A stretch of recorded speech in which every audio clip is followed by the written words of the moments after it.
Oh man, Headcrack Rogue decks. This is the most value card ever. For only 3 mana! Only 3 mana! You get to deal 2 damage directly to your opponent's face. And if you play another card earlier on just to combo it into the Headcrack, you get to add this Headcrack back to your hand so that next turn you can spend another 3 mana to deal 2 damage to your opponent's face. This card will have your opponent dead within 15 turns, guaranteed, unless he heals, or kills you first. Probably kills you first. Now, where does this card fit into all the rogue decks? How about Backspace Rogue? Okay, in Backspace, you have your tempo cards like your Backstab, you have your aggressive cards like your Leper Gnome to deal extra damage to your opponent. And it's all about rushing your opponent's face, and so Headcrack must be fantastic for that. I mean, you can play it as soon as turn 3. And don't forget, you have till turn 6 to actually finish your opponent off. So turn 3 a Headcrack is still pretty good, because if you combo it with something, you'll be able to play it on turn 4, 5, and 6. You know, those turns where you're supposed to be playing other cards, such as Leroy pre-nerf, such as Double Eviscerate, maybe. But no. You can use that on Headcrack, because Headcrack will carry you into the late game. You see, the thing about Headcrack is you have infinite uses of it, and it goes straight through taunts. So if your opponent plays a Sunwalker on turn 6 to totally shut you down, it's fine.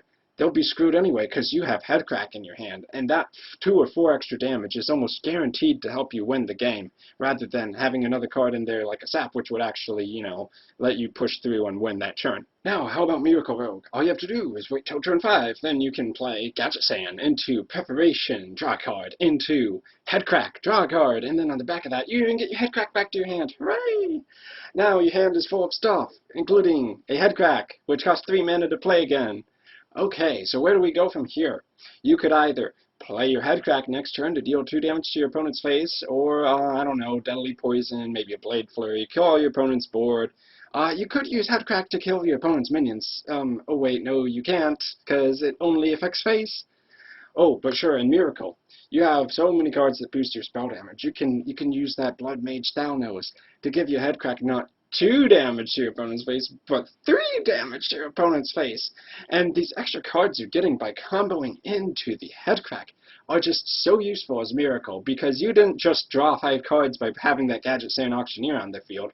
No, you need an extra card in your hand, and you know what that extra card you need in your hand is? A 3 mana Headcrack, so that, you know, you can go into the late game where the warrior is going to have 50 HP when you combine his armor, and you have an empty deck. Hooray for Headcrack! Okay, so what about those even ballsy rogue decks? You can add in a Malygos rogue. Now, with Malygos, just think of the wombo combos. You can get plus 5 spell damage, and you can add that 5 spell damage to your Headcrack to deal 7 damage.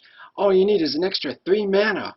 Oh, sure. You might say, but Dark Skeleton, Malygos costs 9 mana, you can't play Headcrack on the same turn. Wrong, because Rogues have a card called Preparation, so all you need to do is play Malygos, play Preparation, and throw in a Headcrack, and then not only do you get to deal 7 damage to your opponent's face, but you also get to add it back to your hand so that if Malygos survives, cop he won't, then you can play Headcrack again the following turn for another 7 damage. Now, this is just such an amazing combo when you compare it to things like Malygos, Sinister Strike, Coin, Sinister Strike, deal 16 damage immediately to your opponent's face. So yeah, you should definitely run Headcrack. It is the best card, and is not outclassed by any rogue cards whatsoever. Eviscerate, who needs that shit? Sinister Strike, that isn't even considered a good card. Why would you use that at all? Or, Sap.